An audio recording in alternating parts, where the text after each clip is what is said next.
tu kita punya persoalan. What are the option? Ada antaranya BN lah yang before that pemerintah. Tapi BN kan dia macam banyak involved in corruption kan?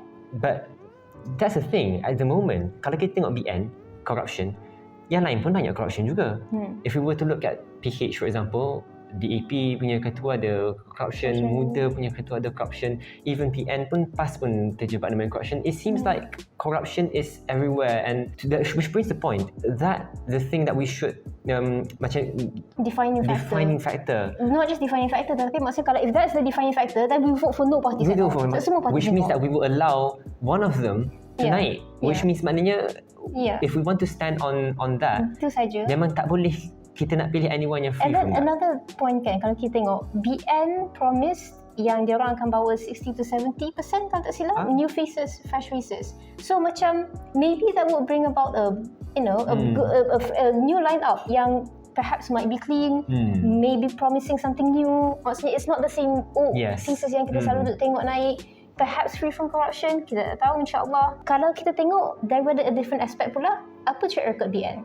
BN dah pernah buat apa? Apa yang BN pernah buat? I remember masa like post 2010 lebih kurang gitu, like the 2010s lah punya era, we had a lot of infrastructural development, things yang membawa pada especially development di luar bandar, which helped a lot, not just dari segi to seem maju or to seem advanced or anything, but even to the point of but especially in the most important part is to connect all the society, especially in places macam Sabah Sarawak where memang banyak masalah to commute and to connect, socially connect in general. And in fact, with infrastructure changes, you bring about social mobility, which is very important dalam development of a country.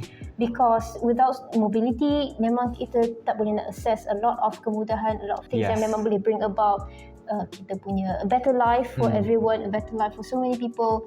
With infrastructure changes tu, with let's say for example kan, public transportation, how many children boleh pergi sekolah saat public transportation?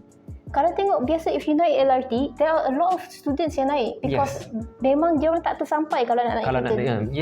That brings about, and kalau itu dari segi social well-being, yang dari segi macam B40 atau less fortunate family, people yang tak pernah ada education. Kalau kita tengok pula dari segi sustainable development, it's also an important role. Public transportation brings about reduces a lot of masalah carbon emissions semua tu. Memang dari segi development kita nampak track record dia macam ada something yang promising. PN, which also had its share of tu.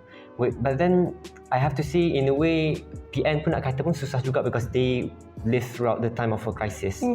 But even so, there's a lot of things that dijanji oleh both the parties, which first of all we have to look at PN is mainly Bersatu and also PAS, which PAS had their own manifesto in G14, and also Bersatu pun, they were basically yang manifesto PH tu lah. Bersatu throughout the time, they can continue to bring on what they promised masa tu pun, quite hard to see much development yang boleh sambung. Mungkin sebab COVID juga, because COVID did put a very big obstacle pada kita punya development. I think there could have been more things that they could bring onto the table. We do not have the luxury of time to take chances. We need a government yang kita tahu can bring a positive change, can bring a stable life untuk kita semua, because kita sekarang nampak memang sekarang economic crisis kita very bad.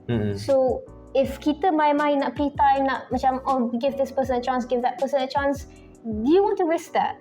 Because the problem in PN that I see right now, dia macam back to PH punya problem tadi, dia macam there's a lot of these perebutan in general juga, because kalau kita tengok pun Bersatu starts from pecahan daripada UMNO, and later also campur sekali pecahan dari PKR, and that kind of makes us, nombor satu in the first place, like the conflict of interest from UMNO and PKR, and nombor dua, they don't have much principle on the party itself. So I'm afraid tak dapat nak sustain for long a strong government tu, because if dia orang semua memang dah dari awal mengkhianati, then can we trust them to hold on still?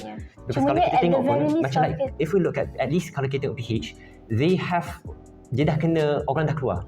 BN pun orang semua dah keluar. So we can somehow trust those people because dia orang dalam keadaan susah pun, that's the time we should see. Maknanya dia orang masa time kalah tu, they stay loyal with the party. So at least BN and PH dia lekat di situ. But PN, the fact that dia orang masa dia dengan kerajaan, and then kerajaan tu nak tumbang, dia keluar semua tu, is that still kuat for them to. Cuma satu je, at least morally perhaps not as morally alhamdulillah lah, not so bad lah.